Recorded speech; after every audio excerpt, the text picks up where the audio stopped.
Japan रे आतंक भूमिकंप पर सुनामी नहीं सतर्क सूचना जारी। आसंतु जानिबा एहार सर्विसेस खबर विषय रे। जापान रे एक शक्तिशाली भूमिकंप पर सुनामी को नहीं सतर्क सूचना जारी करा जायछि। शक्तिशाली भूमिकंप पर टोकियोर दक्षिण रे बहु दूर रे थिबा एक द्वीपपुंज पई जापान रो पाणीपाग विभाग मंगलवार सुनामी नहीं सूचना जारी करिछि। सुदूर बेलाभूमि रे घटिथिबा एही भूमिकंप जोगु धनजीवन हानि हेबार कोनोसी सूचना ए पर्यंत मिली पारि नाही।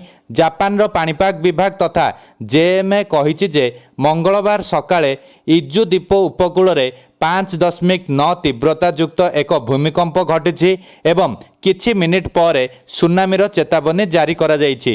एही अंचल रे 1 मीटर उच्चा जुआर उठिबार नहीं पाणीपाग विभाग पक्षरु पूर्वानुमान करा जाउछि।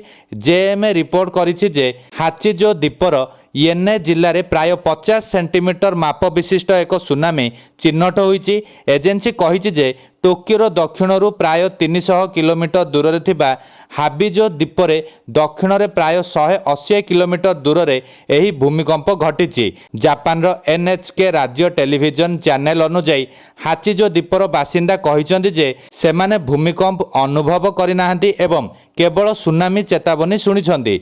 सूचनायोग्य जापान रिंग ऑफ फायर रे अवस्थित यह प्रशांत महासागर रो एक क्षेत्र जेउठारे भूमिकंप हेबार आशंका अधिक रही थाए।